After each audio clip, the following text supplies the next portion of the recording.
Yeah, so hi. My name is Mer Lafferty. This is my pseudo-daily podcast for NaNoWriMo, National Novel Writing Month. Not endorsed by NaNoWriMo, just for people doing NaNoWriMo. NaNoWriMo is when you try to write 50,000 words in November. I do it every year. I fail every year. If you have been following this, it has been 2 days since I updated. Valerie Valdes is coming in a moment. 2 days since I updated. I had a quite terrible day 2 days ago, and then yesterday wasn't much better. Hi, Valerie. Hey, Mer, how's it going? Keep going, though, please. Do not let me interrupt. Yes, keep up with your rant. Anyway, I did writing 2 days ago. I did a lot for a freelance job I have, and then I really wore myself out because I didn't really pace myself with the work I had to do. So I worked pretty much from 7 a.m. to 9 p.m. with a couple of food breaks and, let the spouse see my face and all that. And I streamed that night, and I just wasn't happy with it at all. And I started to doubt the stream. I started to doubt wisdom, even me using it. I got pretty dark. And then yesterday, I have a sick relative again. I've mentioned I have a sick relative a couple of times, and unfortunately, they're still sick and in the hospital again. So it's been a week. And yesterday was pretty much me recovering from all of this, going to the hospital. And it's like day 11, and I've already broken my podcast streak. I've broken my writing streak. I'm in a pretty shitty mood.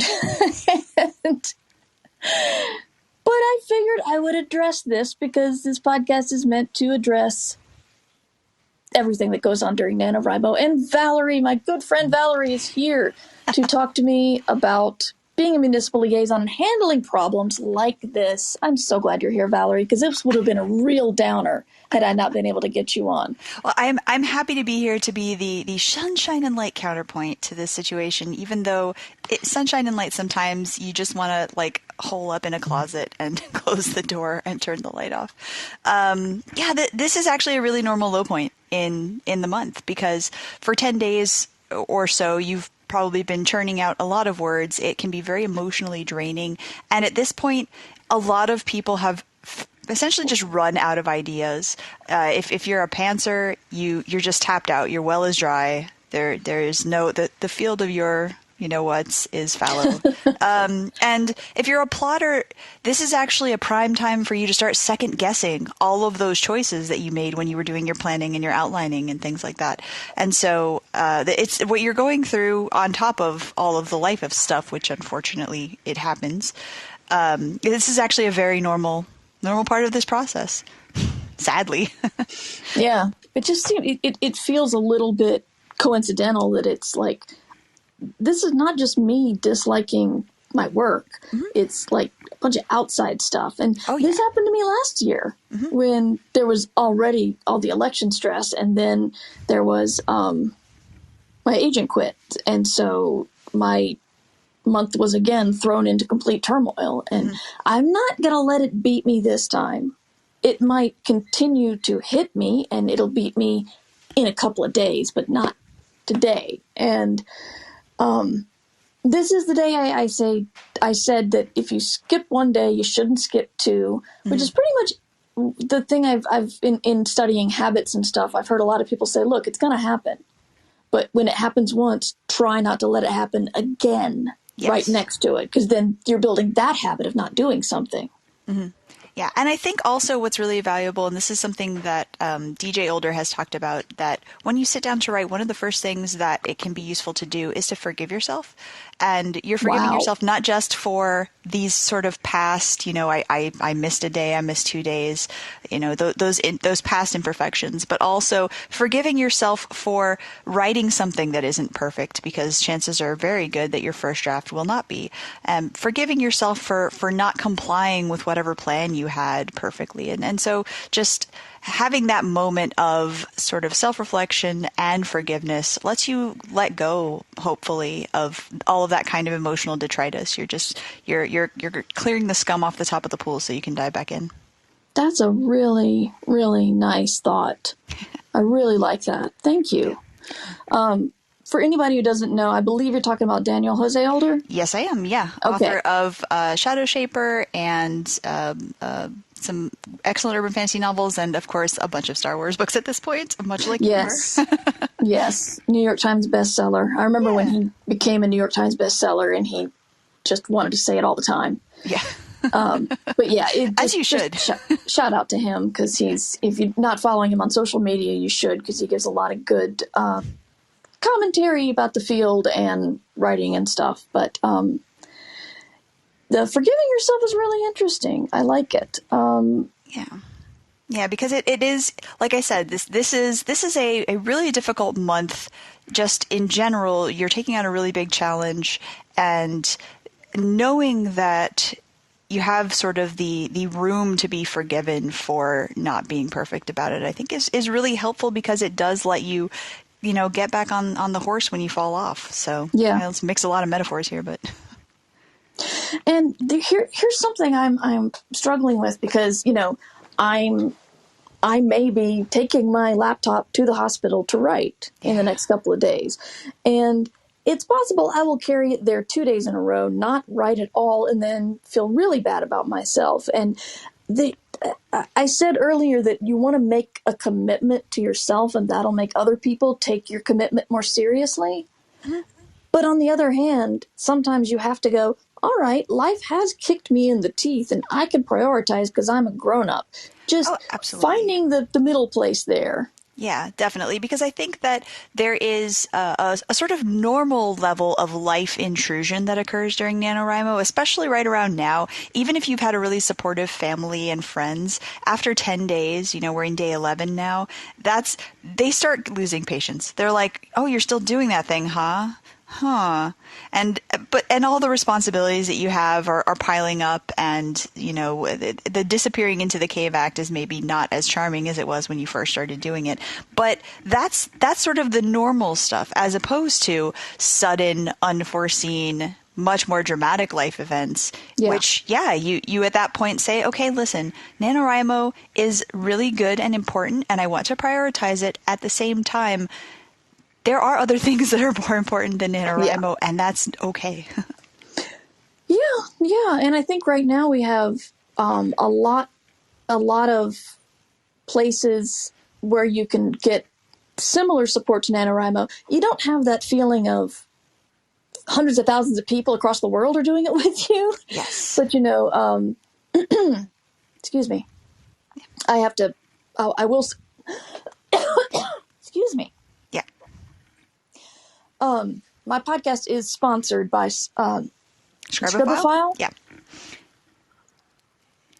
Sorry, had to drink something. No worries. Podcast is sponsored by Scribophile, so I'll say that before I endorse them. But I was delighted when they contacted me to help to sponsor me, because it's the kind of place where you can build a writing network. You can find beta readers. You can post your stuff, have other people comment on it, workshop stuff, and I really was excited when they told me that they were existing. And so I think, looking into if you hit a point right now and you think, well, yeah, I can write in December or January, but I won't have this like mega crowd energy. Well, that's a place you can go. And I feel kind of weird saying it in that segue, but I'm right. And they're a sponsor. So yeah. No. I'm not wrong. I wouldn't endorse them if I was, if I didn't really get excited about what they're offering. But Valerie, you're welcome to laugh at me again, because I still have not changed the 10-minute limit on guests. So you got about Thankfully, a minute 15 the app makes left. it very easy to join again, so it's not. I know. I just wanted to apologize, because I told you I would do that. But honestly, I feel awkward talking about this here, but I feel I should. I'm feeling a little disillusioned with the Wisdom app, that it's not quite what I need right now to, I was really excited by it. And it's like my community is telling me that they're not really enjoying some of the episodes where anybody comes on and talks to me. Right. And I think they want more curated guests instead of just like I kind of see this like a radio call-in show, but I think they're seeing it as me inviting guests on my show, which should be vetted. Yeah. And so it's kind of different. Like, you are invited and absolutely love having you here. But times I haven't had you on, I've had other people drop in, and sometimes it's a fun conversation, and sometimes it's strange, and sometimes it's useful and on topic, and sometimes it's not. So, like radio. oh my God. Oh, Valerie, coming back in. I just got an email. Valerie, you have to vamp because I just got an email from my editor showing me cover art. So you have to vamp while I look this up, because I have to look at this right now. All right, here we go. Okay, so I'm here to drop a bunch of nano tips for y'all, because again, this is not week 2, but the second part of nano. We call this the Great Swampy Middle. So I'm enjoying Mer's delight at this cover art. Yay! Oh my God, it's so good. I have never felt this way about a cover before. Yes, that's the best. Oh my God, this is gorgeous. I'm very sorry, guys, but I needed this today. I'm sneaking into Mer's Discord now, waiting for... No, you're not allowed to post it yet, are you? Okay, never mind. I'm probably not, but the Discord's locked. Oh, wow. I'm very, very sorry, guys, but wow, I needed this, and it is gorgeous. Valerie, I'll show you shortly. But anyway, talking about NaNoWriMo, I'm just going to sit here and grin for a second. So yeah, the Great Swampy Middle. This is the middle portion of your book, in theory, if you're trying to write literally the entire book in the month, and also just the Great Swampy Middle of the month. And so this is really a very normal low point. Like I was saying earlier, you start second guessing everything that you've written so far. You start feeling like you have no more ideas. You have nothing left to give, and life starts kind of busting in, and people are making demands of you that they had perhaps been putting off up until now, out of respect for the massive undertaking that you have committed to. You may also start having new ideas. They call them plot bunnies in the nanosphere. But basically, it's you get distracted by something new that you are convinced is definitely much better than the thing that you're already writing. So these are all extremely normal parts of this process. And so I have a few tips that I will lay down for how to solve some of these problems potentially. And it's going to vary from person to person. But if you are the kind of person who is a plotter, you came into this with an outline and character bios and world building and all that stuff, go back to your outline and try to modify it if you need to. Just revisit it, refamiliarize yourself with it, reacquaint yourself with what you thought you wanted to do, and if it does need changing, just take a time today to change it, and that's fine. You're not married to it. It doesn't have to stay the same no matter what. And going back to it may help you have a clearer path ahead for the coming weeks. If you are a pantser or a gardener, as one might call it, where you prefer to just write by the seat of your pants, now is a good time to start stockpiling things like dares and prompts. The Nano forums have character adoption threads. I think they have location adoption threads. So you can literally just go in and find somebody else's character idea and just say, hey, I'm adopting this character and putting them in my book. Seriously? Yep. That's a thing? That's totally a thing. I did not know that. That's really interesting. Yeah, and there are also... It feels like people are doing extra work. I mean... Putting that on the Nano forums is work you could put into your own story. Oh, absolutely. And at the same time, I feel like sometimes you do come up with an idea like that in a vacuum. Again, it's kind of a form of a plot bunny where you're like, you know what? I don't have any idea where to put this character. I may never use them. Maybe somebody else will. And by the time that you get around to potentially using that sudden character that you have invented for yourself, the other person who used it may have changed it enough, or it may just be an archetype. And so it's fine for you both to use the same thing. So very cool. I didn't even know that was a thing. Oh, yeah. Yep. Valerie, this is awesome. Thank you. And it can really help you. It helps you. I feel like, especially if you're a pantser, randomness is your friend. It absolutely works for plotters too, but it's really great to try to integrate something that is wholly unexpected to you, and your brain will sort of start to like grit an oyster, try to make a pearl around it, try to make it make sense, basically. And in doing that, you may find yourself writing your way out of some sort of block that you are having. So it can be very useful. Yeah, I do want to add something to this, because I think a lot of people, when they look at prompts, they think I have to do what the prompt says. No, but really, it's meant to. Well, see, I do a little workshop with my Patreon supporters called the Kick in the Pants workshop, where I just send a prompt, but I like to emphasize that if this reminds you of something else, or not remind you, but triggers another idea in your head, write that. Oh, yeah. Because if you get excited about something, it doesn't matter where the idea formed. And if the idea helped you get there, then I did my job. So if you get an idea from a prompt and you're thinking, well, I got to write the prompt, not this really cool idea I got, go for it. You totally can. Yeah, absolutely. It's not the Great British Baking Show. Whenever you get these sorts of prompts and outside input and whatnot, the idea is for it to be generative. The idea is for it to inspire you. And if it inspires you in a direction that is not exactly on brief, as one would say, for the explicit prompt that you've been given, it doesn't matter. No, you're not being scored on it. Paul Hollywood is not going to show up and tell you are overbaked and underproofed and you have a soggy bottom. Soggy bottoms and cold ice blue stairs. Yes. So yeah, no, you don't have to worry about that. Other tip is to keep rewarding yourself, because I think that is also a thing that people may fall off the wagon on. That notion that every day that you write, you should give yourself a little treat. What is the line from Twin Peaks? It's every day. Give yourself a little present.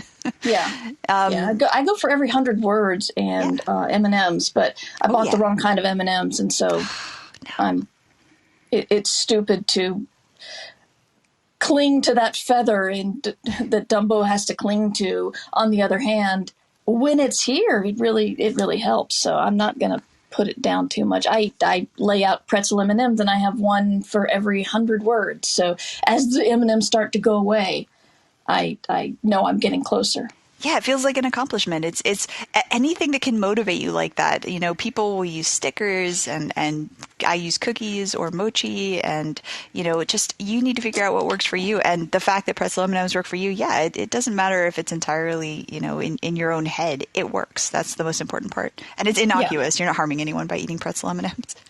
That's true. You're not going out and murdering someone every 100 words, which would be a little more questionable. And it's not really bad for you, because it's 16. So if you can control yourself, which is another question, but it's that's rewarding is good. And one thing I've been reading about lately is the psychology behind positive and negative rewards. It doesn't quite work the way we want it to. Right. It's like the positive rewards, it'll sometimes make us think more about the reward than the work we have to do to get it. Mm-hmm. Or it's too nebulous because it's still in the future and a lot of work away. But people have said that little bitty rewards that you think wouldn't matter at all, like you said, stickers or a tiny piece of candy or something, can be motivating, because you can see the stickers start to mount up. Yep. And the candy goes away and you get to eat it, and it's candy. It's delicious.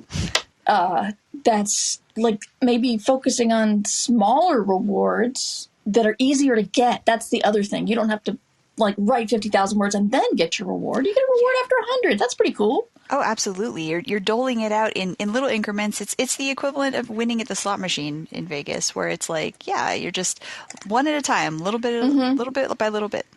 Yeah. Yeah. I will add one more random tip here. Please. Which is because this is another thing that tends to happen around now where you have a sudden new direction that you want to take the story in or a new idea you want to integrate and you're like, oh no, but then I have to go back and revise. No. There's no revising during NaNoWriMo. But what you can do instead is you can just mark the point past which you are writing as if the new thing already happened and just write like you changed it. Write as if the previous stuff already includes the edits that you need to make. Yes. And just write forward using the new direction, whatever the new thing is, whatever the new information is, and you can edit later.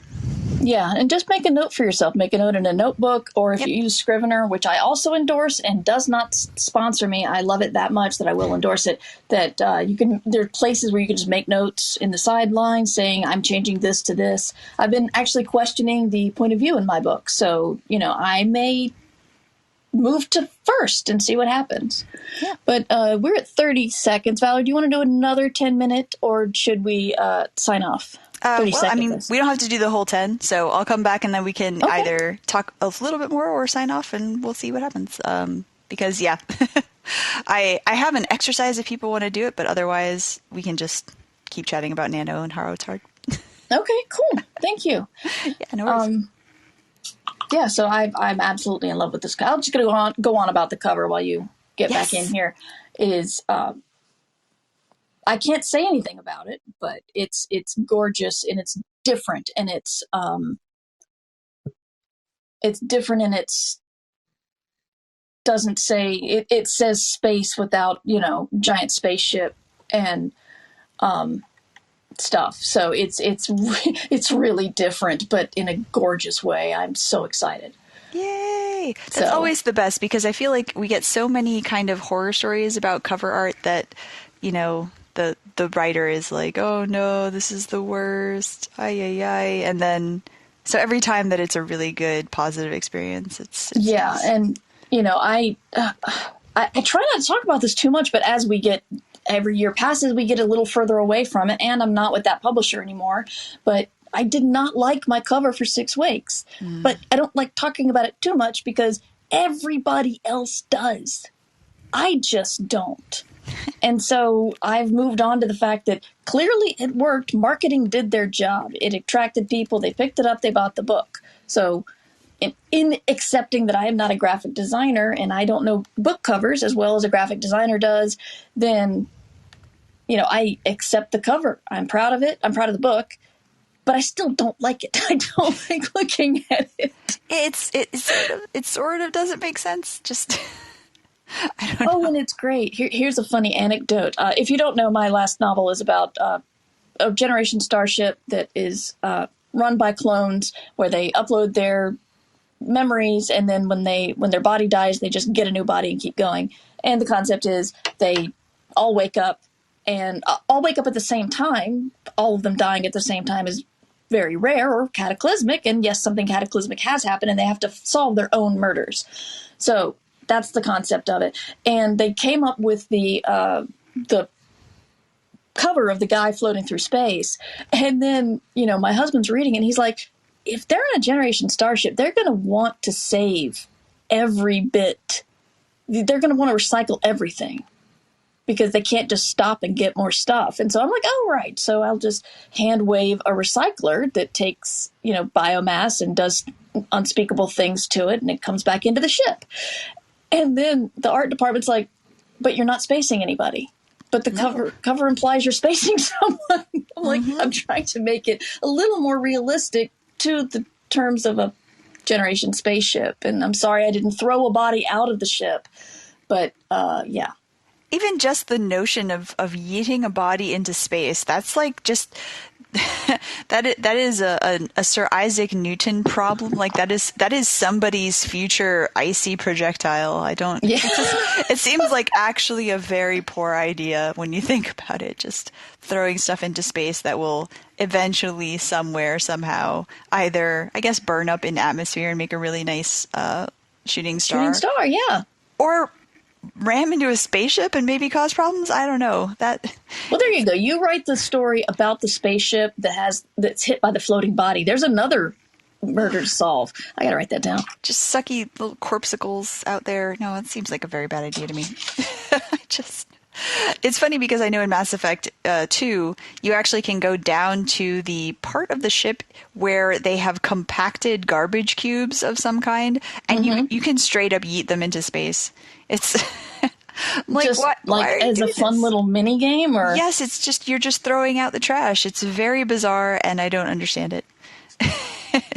It's for the same reason. It's kind of like, should this not be recycled, maybe, or you would think we'd have more efficiencies on a ship at this point, especially one of this size, that we shouldn't just throw debris. Like, this is like a cruise ship where you're just dumping into the water. Oh, yeah. Anyway. I really may use this whole body rams into a spaceship and use it. I don't know. I don't know. It feels like it might explode, but I would consult a scientist on. Yeah, I don't know.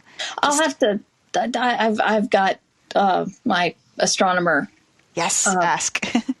So I'll contact her and see, because she's the one who made the first scene in 6 Weeks so gloriously gory, because she told me what happens to blood in 0G. Oh. And so I had a lot of fun rewriting that chapter. But you had a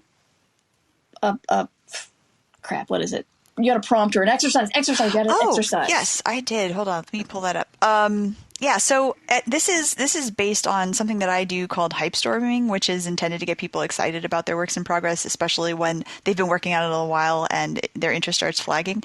But I call this love the process, where the first thing that you want to do is list what you love about writing. So what part of the actual process excites you? What keeps you going? What makes you want to write?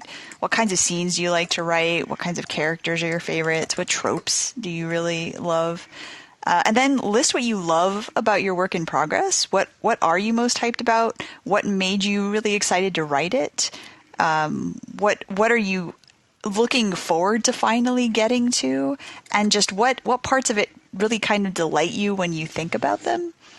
And the last part is to love your fears and anxieties and sorrows, what are you most worried about when you think about writing? What makes you not want to get started? What makes you want to give up?